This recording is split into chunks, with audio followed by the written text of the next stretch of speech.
teje-maneje a 20 años de la insurrección indígena. Los hilos de una independencia inconclusa. Las heridas están abiertas. A casi 2 décadas de la aparición pública del Ejército Zapatista de Liberación Nacional, la lucha de los pueblos indígenas por su autonomía y derechos sigue vigente.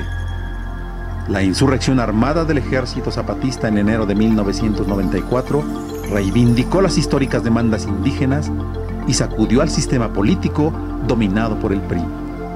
Desde entonces, el neozapatismo atiende una amplia agenda de derechos humanos e impulsa el autogobierno en comunidades y municipios de Chiapas. Con todo, los propósitos del Ejército Zapatista no están resueltos.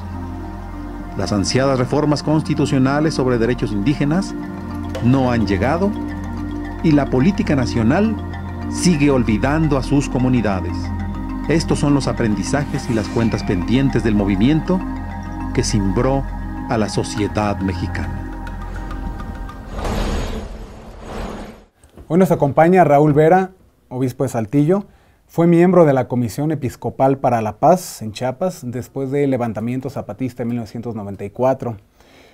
Y de 1995 al 99 fue obispo coadjutor en San Cristóbal de las Casas, junto con el obispo Samuel Ruiz. Ambos estuvieron de manera íntima interior en el proceso de paz, en los diálogos de catedral.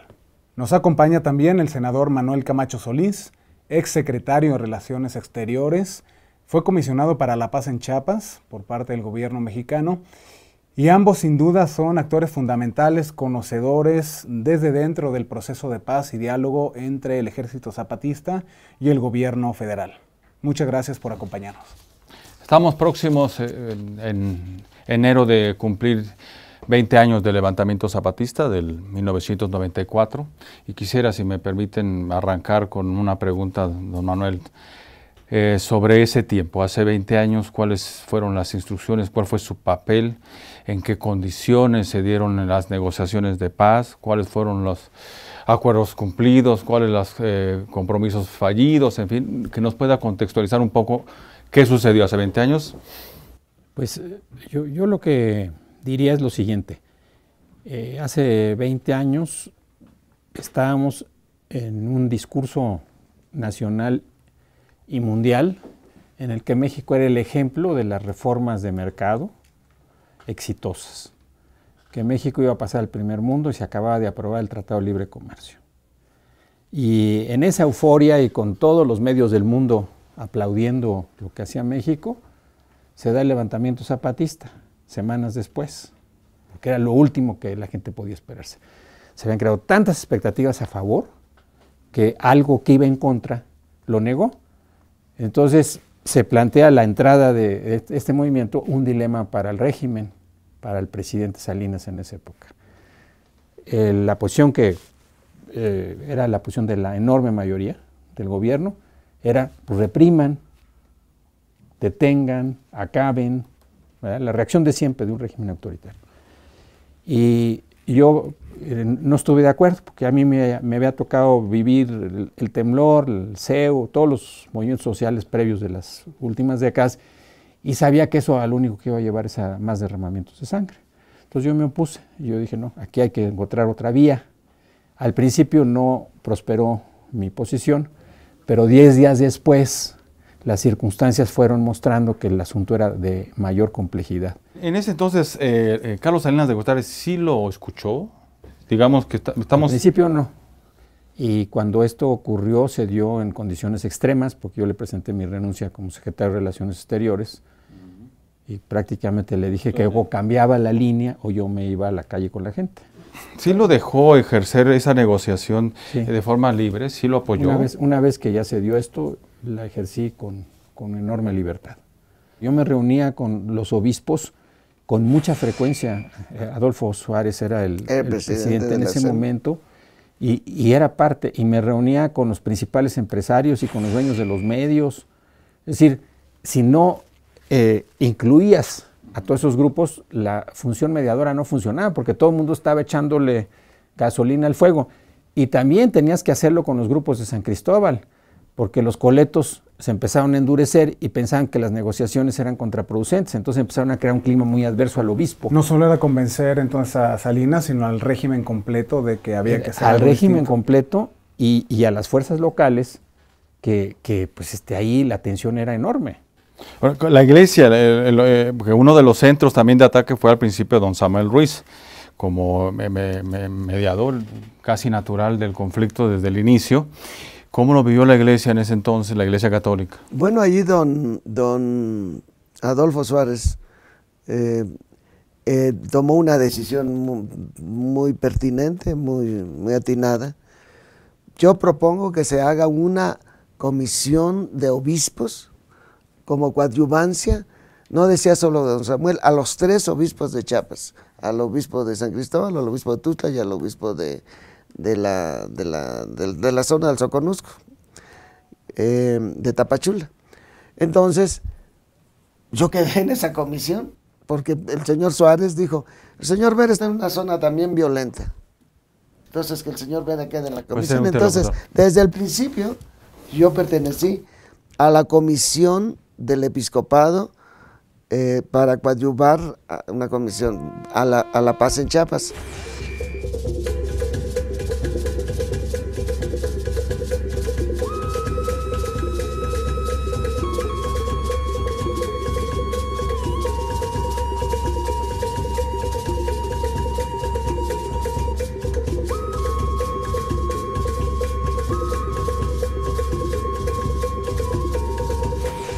Dentro de la jerarquía católica de entonces, ¿cuál era la primera postura? Si en el gobierno federal, en el gobierno de Carlos Salinas, había una postura inicial de combatirlos, atacarlos, casi eliminarlos, ¿en el caso de la iglesia sí se alió a esa postura? ¿O? No, yo creo que fue evidente, al menos quienes estábamos en el Consejo Permanente y después de escuchar a don Samuel, pues nos unimos a don Samuel en buscar el diálogo, el buscar una solución dialogada y sobre todo nos quedó muy claro desde el principio que era una búsqueda de la justicia para esa población. Don Manuel, había un sentimiento en buena parte de la sociedad mexicana de represión.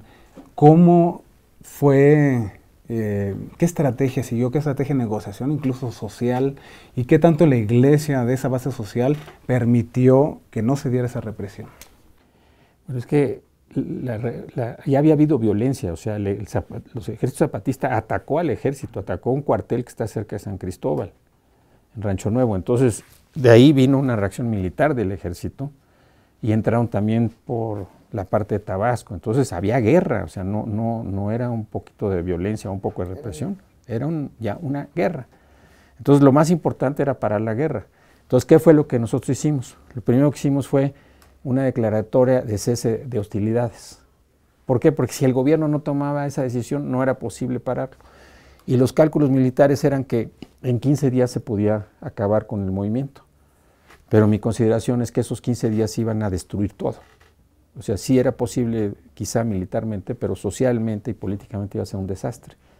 Entonces, por eso es que se lanza esa declaratoria. Así llegamos el obispo Samuel Ruiz, Pablo González Casanova y yo, fuimos juntos en un Volkswagen, llegamos a San Cristóbal, con el mensaje de un cese de hostilidades, de toda iniciativa de fuego. Y luego, pues, ¿cómo le hacíamos para convencer a los zapatistas que estaban ya en la rebelión de que nosotros éramos unos interlocutores con los que se podía hablar? Pues ellos definitivamente no creían absolutamente nada, ni en el gobierno, ni en el PRI, ni en el sistema, ni en nada. Entonces, lo único que se me ocurrió a mí es hacer cosas todos los días, sin excepción, que les mandaron un mensaje de que estábamos en buen plan. Esa fue la estrategia. Llegaba yo a un lugar y había unas monjitas y ellas me decían, miren, ustedes no nos vienen aquí a ofrecer nada, ustedes lo que tienen que hacer es pedir perdón por todo lo que ha ocurrido aquí. Y a mí me convencía lo que ellas decían, después de que le describieron todo lo que estaba ocurriendo, entonces yo hacía lo que me decían, ¿no? Y eso entraba a la primera plana del New York Times. Entonces, eso generó un fenómeno de comunicación muy especial, porque entonces había como 2 emisores, una emisión que era la parte de la guerra y otra emisión que era la parte de la paz, que era la que encabezaba formalmente, ¿verdad?, don Samuel y yo, en distintas posiciones. Entonces, lo que hicimos fue elevar el costo de la guerra. Carlos Fuentes lo dijo de manera sintética y preciosa. El que dispare el primer tiro va a perder la guerra. Ese fue el ambiente político que se creó. Y esa fue la intención, y sí funcionó. Y gracias a eso fue que se llegó a los diálogos en San Cristóbal. Y en un corto plazo, es decir, la habilidad de estas negociaciones, que también fue en días, crearon una estrategia. Fue para el día 14 de febrero, fue la primera vez que tuvimos la oportunidad de platicar con su comandante Marcos, ¿verdad? Lo fuimos a buscar, no fue una cosa gratuita. Y ahí es donde se abrió la posibilidad del diálogo. Tenían a los mexicanos en la calle también presionando una paz en este país, porque todas las ciudades, o en gran parte del país, eso fue muy importante. Se salió a parar también de algún modo, como presión, la guerra. Había una percepción de que a los indígenas los tenía este gobierno, los teníamos todos en unas condiciones verdaderamente paupérrimas.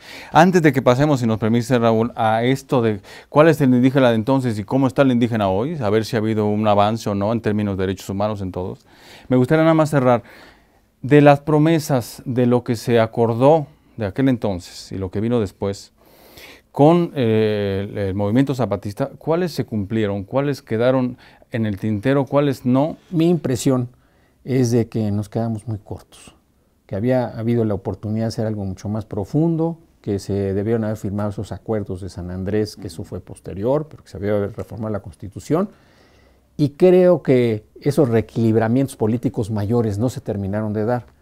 Entonces lo que ha habido es un intento por controlar, por resolver esto con gasto público, por ganar tiempo. En cierto momento estaban todas las condiciones dadas, todo el panorama era positivo para poder firmar los acuerdos y terminar todo bien. Bueno, tanto así que cuando nos levantamos de los diálogos de San Cristóbal, tuvimos una discusión el obispo y su servidor sobre dónde iba a firmarse la paz, si se iba a firmar en el Palacio Municipal de San Cristóbal o si iba a firmar en la catedral. O sea, nos levantamos convencidos de que ya estábamos en la parte final de la paz. Yo tengo guardado el proyecto de un acuerdo de paz y finalmente ya nada de esto se pudo. Y más allá de Zedillo, ¿fue el régimen en general?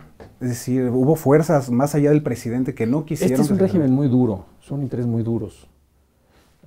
Es local, es caciques, es intereses económicos, es medios, es todo. Es decir, en un momento dado los zapatistas como que rompieron la presa y todo entró en ebullición y la gente estaba dispuesta a ciertas cosas. En el momento que vieron que ya no se iba a desbordar la presa, que la tenían medio controlada, todo el mundo vuelve a sus posiciones duras de defensa de un statu quo muy autoritario, muy conservador. Perdimos una oportunidad histórica entonces. Yo creo que sí, y yo creo que fue muy bueno que se parara la guerra, porque si no esto se hubiera vuelto Centroamérica, pero que fue muy malo que no nos diéramos cuenta de la profundidad de lo que estábamos viviendo y hubiéramos dado el paso de reequilibramiento que representaban esos acuerdos. A través de los acuerdos de San Andrés, supongo, ¿no? A través de la reforma de la Constitución y también del cumplimiento de las demandas que habían planteado los zapatistas. Don Raúl, ahora, desde esa visión de los indígenas, ¿dónde están las traiciones? ¿Dónde están las falsas promesas? ¿Dónde están las que bien nos dice don Manuel, que usted lo tiene muy claro? Bueno, una cuestión que cambió la historia en el pensamiento de los mexicanos fue escucharlos hablar.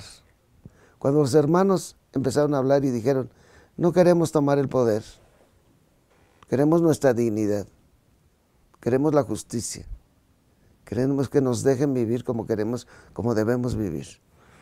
Eso fue definitivo. El problema es que los recursos naturales de Chiapas no tenían que quedar en manos de los hermanos. Empezábamos en el tema del libre comercio, empezábamos en que todos nuestros recursos iban al mercado mundial, y no para nosotros. Esto es, lo que nosotros entendíamos siempre es que a los indígenas no les iban a dar nada. Entonces, el tema era la justicia, el tema era devolverles a ellos, devolverles su dignidad, significaba darles territorios, y ellos decían: queremos administrar los territorios. Recuerdo muy bien que Marcos dijo: dígale al gobierno que no queremos cosas, que lo que queremos es nuestra dignidad, que lo que buscamos es ser nosotros y nuestro espacio. Entonces, nos quedó muy claro.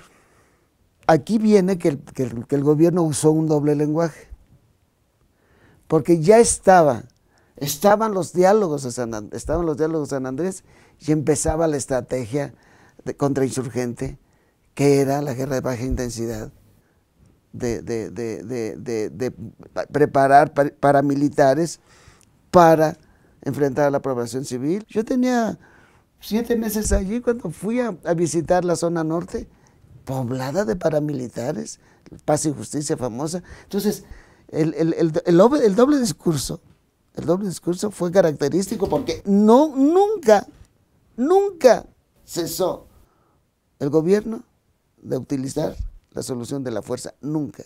Y el asunto de Zedillo también, cuando persigue al subcomandante Marcos, se revela todo eso. Bueno, pues ya había habido todo un trabajo previo de paz, de negociaciones, y se rompe públicamente, y después llega los paramilitares, Zedillo, ¿no? yo estaba en Guadalajara y iba a dar una conferencia. Cuando Zedillo presentó su iniciativa de ley indígena, pues tasajeó todos los acuerdos. O sea, eso fue una traición clarísima contra los indígenas. ¿Pero por qué lo hizo? Porque se dio cuenta de que en cuanto se firmara la paz, el ejército zapatista se convertiría en un grupo político. Y eso iba a alterar, como estamos en periodos electorales, eso le iba a alterar. Le iba a alterar el desbalance de la nación.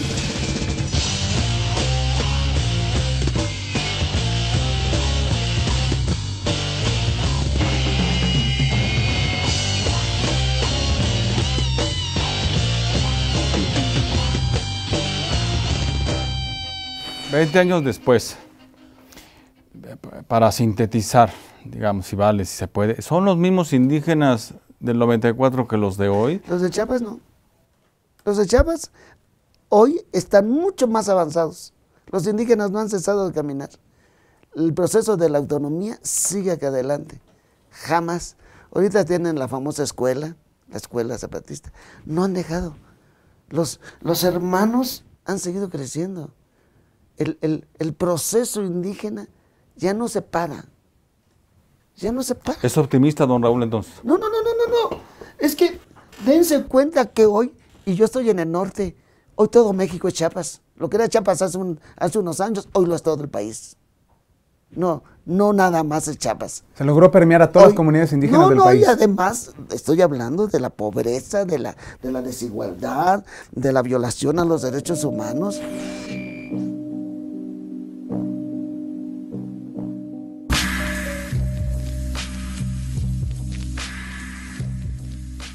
¿Los indígenas hoy tienen otros instrumentos mejores que hace 20 años? Pues no he estado yo ahí en la zona, pero sí he tenido bastante contacto con la información y parece que realmente es muy interesante lo que han hecho en esos territorios. Para empezar, hay más estabilidad política en esos territorios que en otros lados. Por supuesto. O sea, estas formas de autogobierno resultaron más funcionales a una estabilidad política de veras que lo que estamos viendo en otras partes donde las tensiones son enormes. Una mejor democracia. Yo sí creo que estamos ante un problema mayor. O sea, que no es un asunto nada más ahí o que no más es el tema indígena.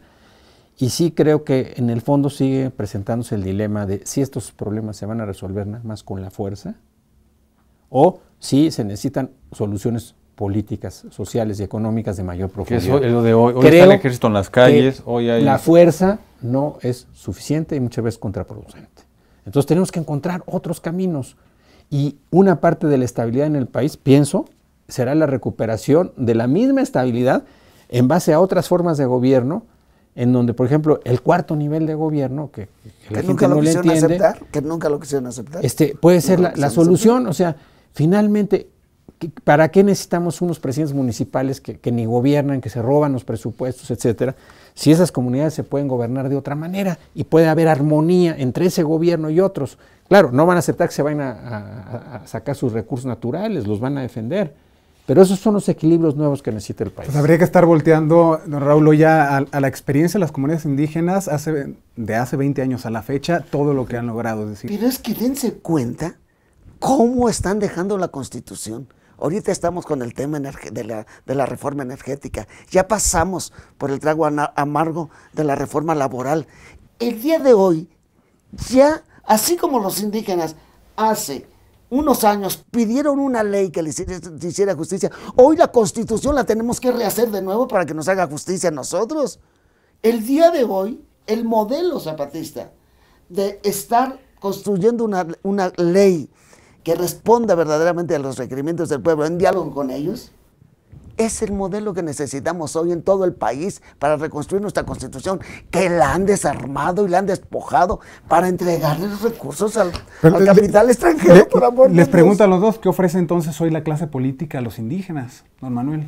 ¿Qué nos ofrecen los mexicanos? Bueno, yo siento que estamos en un problema muy serio, que esto ya, este sistema político está agotado y que la prolongación del sistema político pues no va a resolver los problemas de gobernabilidad, menos aún los problemas sociales. Entonces sí siento que las condiciones debieran ser para ir a un cambio de mucho mayor profundidad en nuestras instituciones políticas. Y quiero tomar el momento actual en comparación con lo del 94.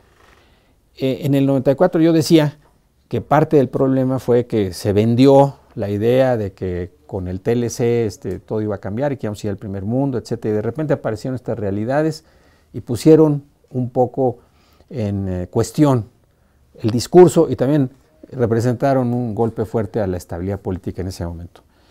Mi preocupación es que nuevamente estamos repitiendo la historia.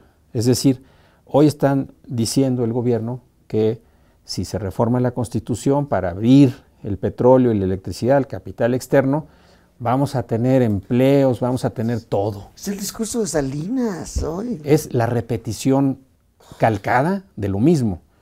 Y yo creo que estas experiencias nos deberían por lo menos volver más cautelosos para decir, primero, como país no podemos apostar todo a una sola decisión.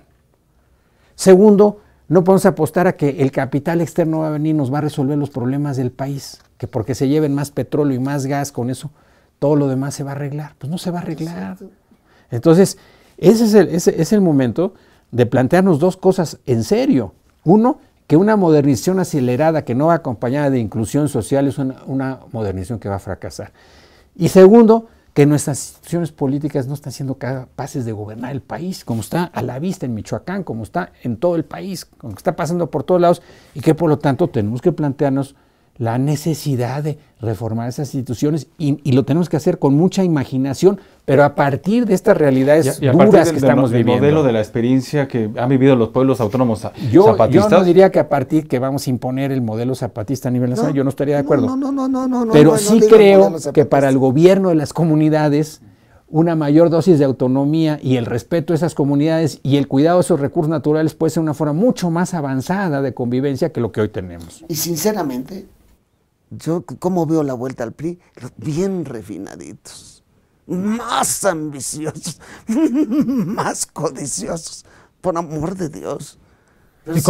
Y con mayor peligro, no don tienen Raúl. pena, pero así empezaron, luego, empezaron con la reforma laboral, y ahora van por la reforma. O sea, yo sinceramente, y así pensaba cuando se fue Carlos Salinas, digo, ahora entiendo para quién hablaba Carlos Salinas. Hablaba para los que estaban enfrente, no hablaba para el pueblo, hablaba para la primera fila. Perdón que vuele un poquito periodísticamente, en las mismas condiciones se podría generar un ambiente de un nuevo levantamiento. ¿Están dadas esas condiciones? Lo que yo sí veo es un crecimiento en la inconformidad social y la posibilidad de que haya tensiones fuertes. ¿Por qué? Porque se están tocando todos los símbolos, porque no está habiendo suficiente cuidado en hacer avanzar las cosas. Y entonces sí creo que puede haber reacciones sociales. O sea, si le aumentas los impuestos al consumo a la gente, pues la gente se va a enojar. Si lo del petróleo, si no hay debate, si nada más se impone así en una cosa inconsulta, etcétera, bueno, pues eso va a generar muchísimo malestar. Entonces no creo que se trate de que van a levantarse en Chiapas. Yo no lo creo. No hay no creo que ese sea el tema. Lo que sí veo es la posibilidad de el ascenso en la conflictividad social y las tensiones en las calles. En que la reforma constitucional que hoy se haga en el país tiene que ser con la participación del pueblo.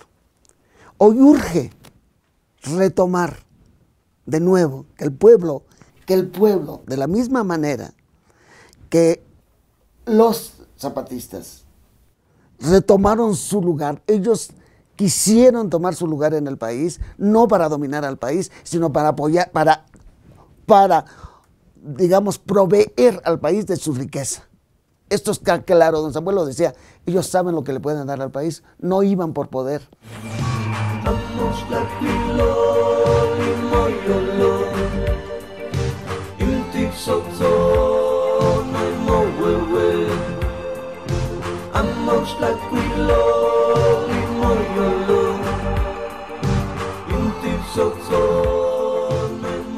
Como se nos ha agotado tanto la credibilidad en las instituciones, en las fuerzas políticas, en todo, de nuevo vamos a tener que encontrar fórmulas que en su mismo avance legitimen los procesos.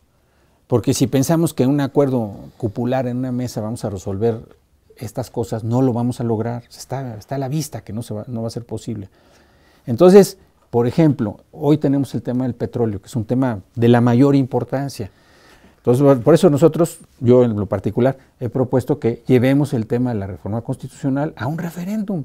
Por primera vez en la historia del país hagamos un referéndum abierto y que la gente escuche las posiciones de unos y otros y que la gente participe.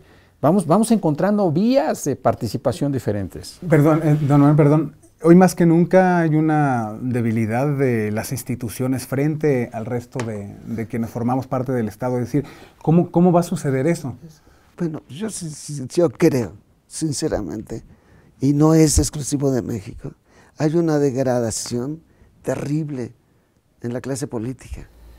Es crear de los funcionarios públicos unos mercaderes. Los señores entran allí porque van a hacer negocios, no entran allí por un pueblo. Esto es lo más triste. Entonces, esto es muy grave.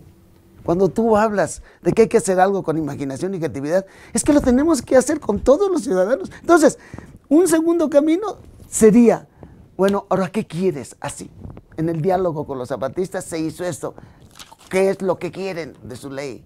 ¿Qué es lo que quieres que sea tu constitución? ¡Pum, pum, pum! Aquí tienen que entrar los académicos, aquí tienen que entrar los pedagogos, tienen que entrar, llevarles en panfletitos toda esta información a un pueblo, sectorizar al pueblo, obreros, profesionales, las mujeres. No hay otro camino para hacer de este pueblo sujeto de su historia. Hay que darle a este pueblo, necesita saber que él puede tomar, que no venga a tomar el poder con las Fuerzas Armadas. Ya no es posible esto, porque además sería un pandemonio. Darle un camino racional. Yo creo que una cosa que nos enseñaron los indígenas fue esa, encontrar un camino. Decía, ¿cómo vamos a creer? Yo cuando me decían tonterías de los hermanos que rebeldes, le digo, ¿tú crees que si no creyeran en un gobierno político estarían dialogando con el gobierno, querido?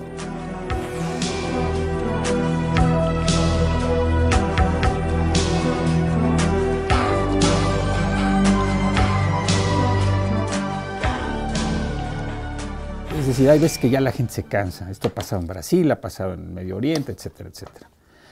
Entonces, si estas expresiones de inconformidad, que en algún momento se pueden presentar en México, no tienen un cauce inteligente, exacto, a lo que van a llevar es a más violencia o van a llevar a lo que se produjo con los indignados de España, que los indignados salen, toman las calles y después la derecha, ante el miedo de los indignados, todavía le va mejor en las elecciones.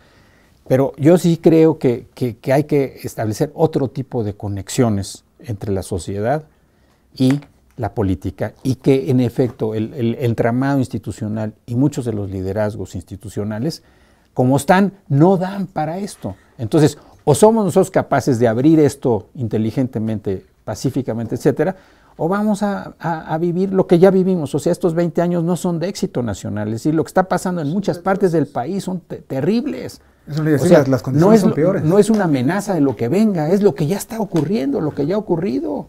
Nunca nos imaginamos hace 20 años que íbamos a tener la cantidad de muertos que hay hoy en el país. todo esto que nos están pintando ustedes dos es cada vez peor. Pero es Pero, que hay salida. Es que hay ¿Quién es? salida. ¿Cómo canalizar esto? Ese esta mismo salida? pueblo te ofrece la salida, a ese pueblo, ¿por qué se levanta? Porque él tiene más idea de lo que es hoy una sociedad verdadera que los que están en el poder. ¿Por qué? ¿Porque se acercó a Dios, don Raúl? ¿Qué? ¿Porque se acercó a Dios? No. Ese pueblo, yo las veo a las mujeres que están defendiendo en los procesos para que busquen a sus desaparecidos, tienen mucho más idea. Les están obligando a los que tienen diálogo con ellos a crear las políticas públicas. Ellos están creando las políticas públicas. La ley de víctimas la hicieron ellos, ¿eh? Por amor de Dios. Nosotros estábamos haciendo la ley y teníamos a los grupos ahí. Porque si no era para ellos, pues, era evidente que esa ley no servía para nada. Ese es el camino que yo propongo. Entonces hoy más que nunca los acuerdos y esta negociación que se dio entre gobierno y zapatismo también es ejemplar en ese sentido. Los hermanos eran los que tenían la pauta allí, los asesores eran los académicos, los constitucionalistas. Ellos pusieron, ¿qué hizo la COCOPA? Poner en forma de ley lo que ellos dijeron. Vea a Enrique Peña escuchando eso, yendo hacia ese camino o no. No lo veo, pero no quisiera decir que no se puede hacer nada durante los próximos 5 años. O sea, hay que intentar todo lo que se pueda porque... No lo ven, pero se puede ir. Pero no, hay que intentar todo lo que sea posible, porque no podemos decir que nos vamos a tener que esperar 6 años para ver otra vez si viene una lotería en el país, pues no creo en eso. Para que se escuche este país, no hace falta que tenemos que ir al gobierno. Los ciudadanos los podemos escuchar, empezar a generar los cuadros. Para rescatar la política no la podemos rescatar en un cuarto cerrado. Tenemos que abrir esto a fuerza. Y no, Referéndum entonces, ¿no? Oye, bueno, ahí puede ser para esto, ¿no? Qué bueno que tú hablas de rescatar la política y no de rescatar a los políticos. Esos son irrescatables, sinceramente. Son dos cosas distintas. Lo que no podemos rescatar, y con toda la pena, porque me parece que es un tema bastante apasionante de mucho tiempo, es el tiempo. Muchísimas gracias, don Raúl. Muchísimas gracias, don Raúl. Muchas gracias a ambos. Resultó muy Gracias. interesante esto. Estuvo bien, ¿verdad? Que se repita. Gracias. Y a ustedes muchísimas gracias por acompañarnos.